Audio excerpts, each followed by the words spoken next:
Hi అండి, అందరికీ good morning. Welcome to Narayana Telugu television channel. So ఈరోజు మార్నింగ్ వార్తలకు వచ్చేసరికి అన్ని ప్రధాన పత్రికల్లో మెయిన్ హైలైట్గా చేసిన వార్తలను ఒకసారి చూద్దాం. మొదటగా సాక్షి దినపత్రికను చూస్తే, సాక్షి దినపత్రికలో మెయిన్ బ్యానర్ ఐటమ్గా చెప్పవయ్యా చంద్రబాబు, బచ్చా అంటూ భయమెందుకు అనే వార్తని హైలైట్ చేశారు. చింతలపాల మేమంతా సిద్ధం సభలో సీఎం వైఎస్ జగన్ ధ్వజం అని చెప్పేసి వార్తని మెయిన్గా బ్యానర్ ఐటమ్గా హైలైట్ చేశారు. దాని కిందే జన జాతర, అనకాపల్లి జిల్లా గోడిచెర్ల నుంచి ప్రారంభమైన 19వ రోజు మేమంతా సిద్ధం యాత్ర అని చెప్పేసి ఆ వార్తను కూడా హైలైట్ చేశారు. అదేవిధంగా మంగళగిరిలో లోకేష్ ఓటమి ఖాయమని పసిగట్టి హింసాత్మక చర్యలు దిగిందని చెప్పి మంగళగిరి పర్యటనలో సజ్జల రామకృష్ణారెడ్డి మాట్లాడిన మాటలను కూడా హైలైట్ చేశారు.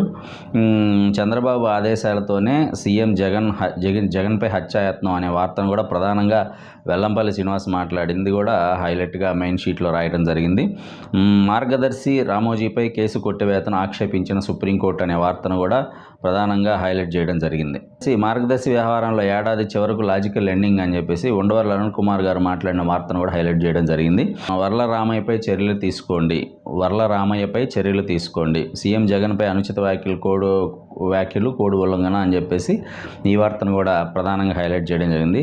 ఈనాడు పునాదుల్లోనే మద్యం అనే వార్తను కూడా హైలైట్ చేయడం జరిగింది. అదేవిధంగా మోసమే పవన్ బ్రాండ్ అని చెప్పి పోతిన మహేష్ చెప్పిన మాటలను కూడా హైలైట్ చేయడం జరిగింది. సో ప్రధానంగా సాక్షిలో మెయిన్ షీట్లో ఉన్న వార్తలు ఇవి.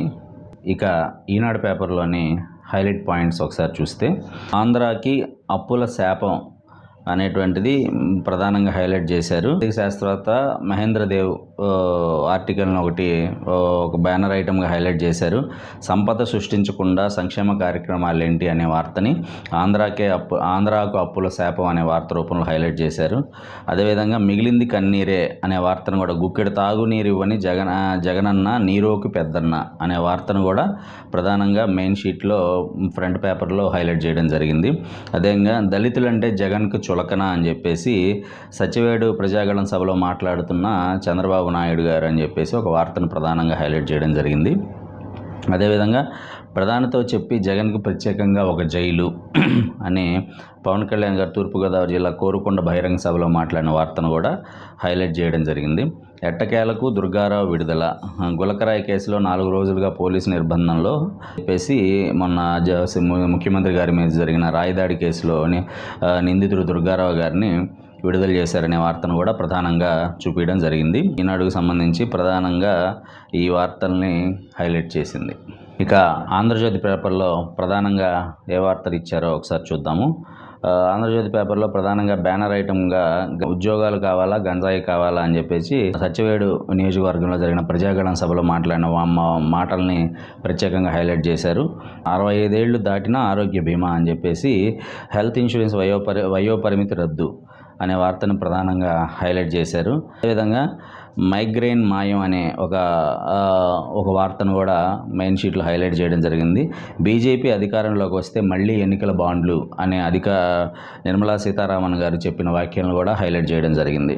అదేవిధంగా జగన్కి జైలు తప్పదు అని చెప్పేసి ఇక్కడి మద్యం స్కామ్ మా దృష్టికి వచ్చిందని చెప్పి బీజేపీ ఏదో అన్నట్టుగా అనే వార్తను కూడా ప్రధానంగా హైలైట్ చేయడం జరిగింది. వాయనాడ్ నుంచి రాహుల్ పరార్ అనే వార్తను కూడా హైలైట్ చేయడం జరిగింది. తొలి దశలో 60% పోలింగ్, మన శుక్రవారం జరిగిన 18వ లోక్సభ ఎన్నికలకు సంబంధించి తొలి దశలో 60% అని చెప్పేసి ఆ వార్తను కూడా హైలైట్ చేయడం జరిగింది. అదేవిధంగా దమ్ముంటే కేసు గురించి మాట్లాడండి, మీరు చేసిన అభివృద్ధి గురించి చెప్పండి, గొడ్డలతో నరిగితే గుండుపోట అని చెప్పి షర్మిల మాట్లాడిన మాట, కడపలో షర్మిల మాట్లాడిన మాటలను కూడా ప్రధానంగా హైలైట్ చేయడం జరిగింది. అన్నా వదినలకు షర్మిల బాకీ అనే వార్తను కూడా హైలైట్ చేయడం జరిగింది. మార్గదర్శిలో రోజాకు చిట్, దీని వార్తను కూడా ప్రధానంగా హైలైట్ చేయడం. పోస్టల్ బ్యాలెట్ మరింత సులభం అనే వార్తను కూడా ప్రధానంగా హైలైట్ చేయడం జరిగింది. అదేవిధంగా ఇంకానా ఈ జగన్మాయలు అనేటువంటి వేమూరు రాధాకృష్ణ గారి ఆర్టికల్ని, వేమూరు రాధాకృష్ణ గారి అభిప్రాయాన్ని కూడా ప్రధానంగా హైలైట్ చేయడం జరిగింది. ఇవండి వివిధ దినపత్రికల్లోని ప్రధానమైన వార్తలు.